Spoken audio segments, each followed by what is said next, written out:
Evangelho, sexta-feira da primeira semana do tempo do Advento. Hoje, memória de São Francisco Xavier, sacerdote. O Senhor esteja convosco, Ele está no meio de nós. Proclamação do Evangelho de Jesus Cristo segundo São Mateus. Glória a vós, Senhor. Naquele tempo, partindo Jesus, 2 cegos o seguiram, gritando: Tem piedade de nós, filho de Davi. Quando Jesus entrou em casa, os cegos se aproximaram dele. Então Jesus perguntou-lhes: Vós acreditais que eu posso fazer isso? Eles responderam: Sim, Senhor. Então Jesus tocou nos olhos deles, dizendo: Faça-se conforme a vossa fé. E os olhos deles se abriram. Jesus os advertiu severamente: Tomai cuidado para que ninguém fique sabendo. Mas eles saíram e espalharam sua fama por toda aquela região. Palavra da salvação. Glória a vós, Senhor. Sexta-feira da primeira semana do tempo do Advento, hoje memória de São Francisco Xavier, sacerdote. Em nome do Pai, do Filho e do Espírito Santo. Amém. Queridos irmãos e irmãs, essa sexta-feira é também a primeira sexta-feira do mês de dezembro, memória do Sagrado Coração de Jesus. E veja que grande presente a Santa Liturgia nos entrega. Hoje celebramos a memória de um dos grandes jesuítas da história da Igreja, o cofundador da Companhia de Jesus, juntamente com Santo Inácio de Loyola. Um seu caríssimo amigo, Santo Inácio, fez um apostolado, podemos dizer assim, pessoal, com São Francisco Xavier. O conhecia no período dos estudos na Universidade de Paris e foi aos poucos convencendo São Francisco Xavier a deixar as glórias desse mundo para buscar as glórias do céu. Ambos eram grandes homens de saber, valorosos em virtudes, mas São Francisco Xavier, naquele momento, ainda não tinha uma, digamos assim, decisão interior amadurecida por Deus. Foi através dessa belíssima amizade com Santo Inácio de Loyola que dizia para ele: Francisco, que adianta o homem ganhar o mundo inteiro se perde a sua alma, Francisco? De que lhe serve tanto saber e conhecimento se no final perde a própria vida? E com o tempo e pela intercessão de Santo Inácio, o coração de São Francisco Xavier foi se tornando ardente de amor como o coração de Jesus. E veja, meus irmãos, nos séculos vindouros foi confiada à Companhia de Jesus, aos jesuítas, a difusão no mundo da devoção ao Sagrado Coração de Jesus. E Santo Inácio de Loyola e São Francisco Xavier, grandes amigos, levaram consigo desse laço de amizade o coração ardente de amor por Cristo, e ambos se lançaram pelo mundo para fazer Jesus conhecido e amado. E conforme as promessas do Sagrado Coração, Santa Margarida Maria, bom, de fato, São Francisco Xavier anunciou o Evangelho e até os corações mais endurecidos se converteram. Mas o texto que hoje nós temos na Liturgia das Horas, das cartas de Santo Inácio, de São Francisco Xavier, como já tivemos a oportunidade de falar, todos aqueles que estavam em missão, os superiores das missões, eles deveriam reportar em cartas regulares a Santo Inácio, ou seja, a Roma, a sede da companhia, ao preposto da companhia, que nesse caso era Santo Inácio, as informações a respeito da missão. E São Francisco Xavier, hoje na Liturgia das Horas temos uma das suas cartas escrita entre 1542 e 1544, o período em que ele estava na Índia, na região que tinha sido colônia de Portugal, que estava, na época, sendo colonizada por Portugal. E São Francisco Xavier escreve não dos corações endurecidos, né? A promessa do Sagrado Coração de Jesus diz que o sacerdote devoto ao coração de Jesus, o Senhor dará uma graça especial para que, e com sua pregação e oração, até os corações mais resistentes se convertam. E São Francisco, na sua carta, escreve de maneira tão comovente a respeito dos corações que estão sedentos por Deus. Meus irmãos e minhas irmãs, se o Senhor promete graças em favor da conversão dos corações mais endurecidos, quantas outras infinitas e abundantes graças não são concedidas em favor dos corações que suplicam e esperam por Deus, em favor do crescimento espiritual dos corações que desejam Deus, que querem Deus, como cantamos no hino do Sagrado Coração de Jesus? E Santo Inácio e São Francisco Xavier, estão vendo que toda hora eu estou falando Santo Inácio no lugar de falar São Francisco, é porque eles foram muito amigos. Falar um é pensar o outro todo o tempo. Não, é porque o padre se confunde mesmo, mas é verdade também que eles foram muito amigos. Aliás, de todas as meditações que já fizemos, tivemos a oportunidade de falar sobre a amizade, são testemunhos como esse que nos falam, que é o melhor, que nos certificam aquilo que continuamente falamos nas nossas meditações. Uma amizade, quando alicerçada nos valores da fé, se torna um grande tesouro de eternidade na nossa vida. Que maravilha! André anunciou a seu irmão Pedro o encontro com o Senhor. Inácio anunciou a Francisco Xavier o seu encontro com o Senhor. Podemos dizer com muita clareza e com muita segurança que essa amizade deu a eles a graça de estarem juntos no céu. Mas não só isso. Através dessa amizade, Deus falou de maneira mais íntima, tanto ao coração de um quanto ao coração de outro. Por meio dessa amizade, São Francisco Xavier pôde conhecer com maior profundidade o que Deus lhe havia preparado para sua vocação e santificação. Por meio dessa amizade, Deus iluminou diversas vezes e sustentou no caminho que já havia iniciado, ou seja, já havia apontado na vida de Santo Inácio. Deus continuou orientando e o sustentou na sua estrada. Bendita amizade, que em muitos momentos iluminou a vida de um e em muitos momentos sustentou a caminhada do outro. Bendita amizade que levou-os juntos para o reino dos céus. Bendita amizade que foi fundamental para que tantas outras almas recolhessem as graças de Deus e com eles cantassem nos céus os seus louvores.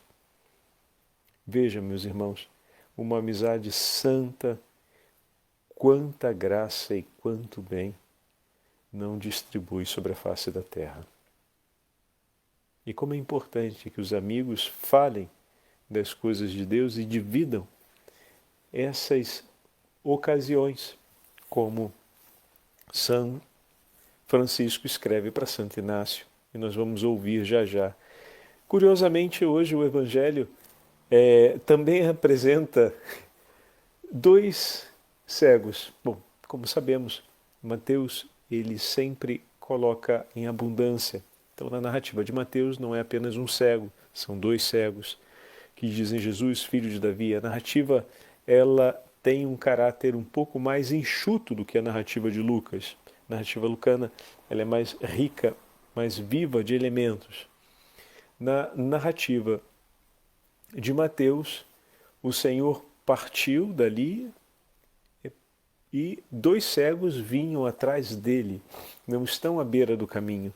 Eles estão caminhando junto com o Senhor, pedindo o socorro do Senhor e proclamando o Senhor como filho de Davi, que era o título messiânico que o Senhor aceitou, mas não escolheu para si.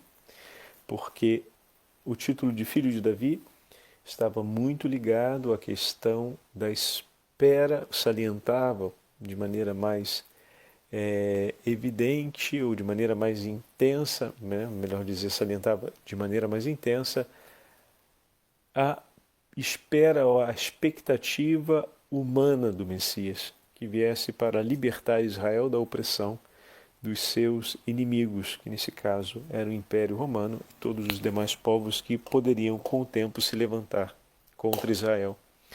Quando na verdade o Senhor escolhe o título de Filho do Homem, que não traz o mesmo peso, mas o mesmo peso histórico do filho de Davi, mas revela o valor, sobretudo escatológico, do Messias, que veio para libertar não apenas Israel, mas toda a humanidade da escravidão do pecado.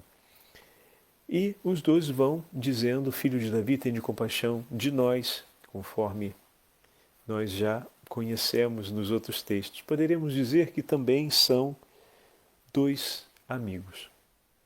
Como assim amigos, padre? A gente não sabe nada sobre o relacionamento deles. Como é que podemos dizer que são amigos? Bom, ao menos estão juntos dividindo a mesma sorte e o mesmo pesar da vida. E agora, juntos também, dividem a mesma súplica por misericórdia. Vocês repararam? Não é um que diz e o outro que ouve e repete. Filho de Davi, tende compaixão de nós.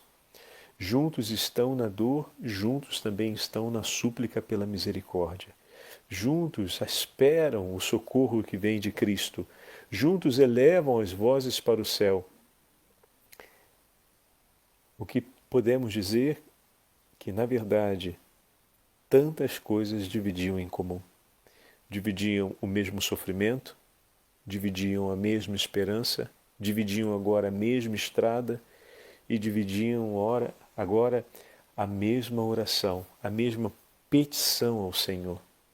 E quando o Senhor se dirige a eles no texto de Mateus, se refere dizendo: credes vós que tem o poder de fazer isso? E o Senhor não se dirige a um ou a outro, mas se dirige a ambos. E eles respondem, chamando Cristo de Senhor: sim, Senhor, nós cremos. Então tocou-lhe os olhos e com um gesto, aqui no Evangelho de Mateus, o Senhor cumpre o rito do tocar. Sabemos que o Senhor tinha o poder de curar até mesmo sem estar perto, né? Como a cura do centurião, apenas com a palavra, apenas com a sua vontade, o Senhor poderia curar. Mas foi importante cumprir. No Evangelho de Mateus, o Senhor cumpre o rito de tocá-los e seja feito segundo a vossa fé. E dessa forma, a cura não tem um caráter pessoal, ou melhor dizendo, um caráter restrito ao indivíduo, mas esse dado coletivo marca a abundância do Senhor e ao mesmo tempo que ele veio para curar todo Israel de sua cegueira. Como é oportuno agora no finalzinho dessa primeira semana do Advento ouvirmos a súplica desses dois cegos da narrativa de Mateus. Né? A súplica que não é uma súplica apenas de uma pessoa, mas a súplica que representa a súplica de um inteiro povo. Víamos que o Senhor veio para uma legião de desconhecidos que estavam sofrendo e eram de todas as procedências. Estamos na região da Galileia, se voltamos no texto anterior, onde o Senhor foi cercado na montanha por inúmeros, por multidões de homens e mulheres enfermos. Ali uma coisa que eu não observei com vocês é o fato de que estamos numa região que é uma região não exclusivamente dos filhos de Israel, mas muitos que são não da casa de Israel, mas pagãos, estão na região da Galileia. E aquela multidão que se move em torno de Jesus suplicando a Ele, esperando pela cura do Senhor, concedida pelo Senhor, são uma legião de homens e mulheres de todas as partes, o que fala dessa universalidade da ação messiânica e os sinais messiânicos que não estão restritos à casa de Israel. Hoje vemos esses dois que suplicam juntos, segundo a tradição de Israel, ao filho de Davi. Então, hoje o Evangelho marca que essa não é uma súplica específica daqueles ou de alguns da casa de Israel, mas é a própria casa de Israel que suplica ao Senhor, pedindo: tende compaixão de nós. Daí a imagem dos dois juntos. Depois a advertência do Senhor, dizendo para que, como vai escrever São João Crisóstomo, ao comentar o Evangelho de Mateus, ele usa uma abordagem muito delicada. Ele diz, é importante, enfim, estamos falando sempre da interpretação de um padre da igreja, então a forma como ele olhou o Evangelho e marcou os primeiros sinais da interpretação desse Evangelho, que o Senhor faz uma admoestação de maneira que não seja polarizado sobre a exaltação da pessoa e do mérito pela conquista que teve, mas que a referência fosse feita sempre a Cristo. Não a nós, Senhor, não a nós, mas a Ti, toda honra, poder e glória. Interessante, porque no fundo, quando o Senhor diz cuidado para que ninguém o saiba, segundo São João Crisóstomo, é uma advertência para que, no final, eles não venham a ser colocados em destaque e em predileção diante dos homens por terem sido alcançados por uma graça extraordinária, mas que eles façam os homens alcançarem a Cristo, que é o autor da graça. Mas eles, ao saírem dali, espalharam sua fama e não ficaram famosos. Espalharam sua fama por toda a região. Ou seja, aqueles que os viram depois de terem recebido aquela graça foram até Cristo. Porque ao contemplar o que Deus fez na vida deles, desejaram ainda mais estar junto com o Senhor. Então essa é uma interpretação muito, muito interessante e muito rica para a gente, porque poderíamos colocar para nós mesmos essa questão. Então, diante do que o Senhor tem feito por nós, ao falarmos e ao vivermos as maravilhas que o Senhor realizou, mas por que ao vivermos, Padre? Porque não é só o falar, né? Aqueles cegos, quando recuperaram a visão, fizeram bom uso dessa visão? Às vezes a gente não coloca sempre essa pergunta, hein? Parece que, o Senhor curou, maravilha, agora que bom que eu posso ver. Mas posso ver para render glórias a Deus? A minha visão, como vivo esse dom que eu tenho? Uso a minha visão para cultivar a malícia, uso a minha visão para servir aos meus irmãos? Ou o Senhor que me deu a visão agora, mesmo tendo me dado a visão, não me curou da indiferença e muitas vezes vejo o que está acontecendo e tento me fazer indiferente? A gente não pode ignorar que a visão é o sentido que normalmente mais estimamos no nosso dia a dia e do qual nos sentimos mais dependentes. Então, ao receber a graça de ter de novo esse sentido curado e íntegro, podemos fazer dele uma experiência de nova escravidão, se ele se orienta sempre em favor dos nossos interesses e não para a maior glória de Deus, aproveitando a frase de Santo Inácio, já que hoje estamos celebrando São Francisco Xavier. Então, pela maior glória de Deus, eu procuro usar os meus olhos para contemplar as coisas do Senhor, para defender a verdade, para praticar a justiça, para evitar o pecado contra a pureza, o pecado contra a caridade, o pecado contra a justiça. Então, como vivo o exercício desse dom que o Senhor me deu, que é a visão, né? Então, o fato de ter sido curado, de ter recuperado a vista, é em si algo a ser anunciado, mas o anúncio mais eloquente dessa cura era ter a vista e vivê-la como homem curado interiormente por Deus, ou seja, para render graças a Deus. E isso eu e você que nunca perdemos a vista, mas que por diversas vezes tivemos as nossas vistas tocadas pelo Senhor no sacramento da reconciliação, quando recebemos o perdão dos pecados e o Senhor nos curou da ferida de morte, que traz desordem para todos os nossos sentidos e para a nossa vida de um modo integral. As feridas que sofremos com os nossos olhos são curadas a cada vez que andamos ao sacramento da confissão e recebemos o perdão de nossos pecados. E nós testemunhamos, nós que nunca perdemos a vista, que o Senhor nos curou e orientamos as pessoas pelo nosso testemunho a buscar Cristo quando vivemos o bom uso desse sentido para a maior glória de Deus. Perceberam? Nem sempre a gente reflete sobre isso.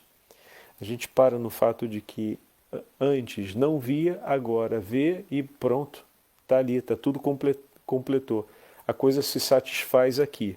Era cego, estava com o olho fechado, não tinha o olho não funcionava.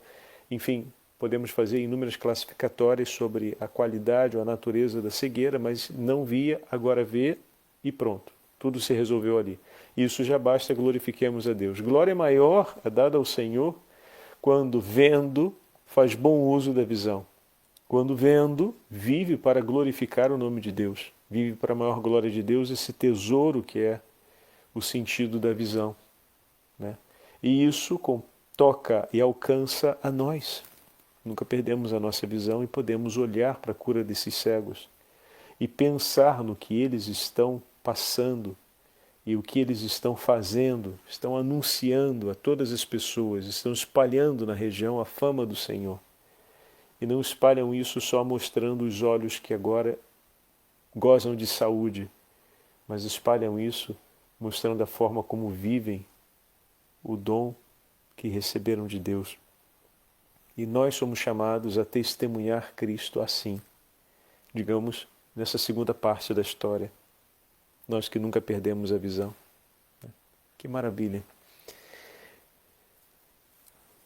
Olhando para o testemunho daquele que foi luz de Cristo para os povos da Índia, vamos ouvir essa narrativa para completar nossa meditação de hoje, da carta de São Francisco Xavier. É delicada a forma como ele fala das crianças e, ao mesmo tempo, isso sempre me faz recordar aquilo que uma vez ouvi e nunca mais se apagou no meu coração. A primeira oração, uma das primeiras orações que a gente ensina para as crianças é a Ave Maria. E desde o primeiro dia em que rezamos a Ave Maria, Nossa Senhora jamais se esqueceu daquilo que pedimos a ela. Por isso, pais e mães, ensinem essa oração para os seus filhos. Eu já falei isso diversas vezes durante esses anos e quantas vezes puder falar, eu vou sempre repetir. Santa Maria, Mãe de Deus, rogai por nós, pecadores, agora e na hora de nossa morte. Amém. A gente não sabe quando foi a primeira vez na nossa vida. Talvez alguns saibam, mas a grande maioria de nós não conseguimos nos recordar o primeiro dia em que falamos essa oração. Talvez fôssemos tão pequenininhos, mas no dia em que fizemos essa oração pela primeira vez, E a Virgem Maria a ouviu como uma mãe zelosa que jamais se esquece dos momentos importantes da vida do seu filho. As mães têm esse poder quase mágico, né? Elas lembram como é que foi a primeira vez daquela primeira palavrinha que a gente falou, o primeiro gesto que a gente fez naquela situação assim assado. É uma memória prodigiosa, porque é uma memória do coração. Porque aquela experiência ali não ficou marcada apenas no exercício cognitivo do cérebro, mas ficou marcada, ficou impressa na alma, porque foi uma marca de amor. A palavra que foi dita, a primeira vez que pegou a colherzinha, a primeira vez que disse mamãe, a primeira vez que ficou em pé, sozinho, o primeiro sorriso, a primeira vez que chorou, mas depois que viu as lágrimas nos olhos da mãe. Tinha uma mãe que uma vez me contava isso, me comovia só de ouvir, que a criança parou de chorar e foi enxugar as lágrimas do seu rosto, e esse dia ela nunca mais esqueceu. Olha que forte isso. O dia em que chorei diante do meu filho encerrou suas lágrimas para enxugar as minhas. Puxa vida! Então, são memórias de amor que ficam impressas na alma, né?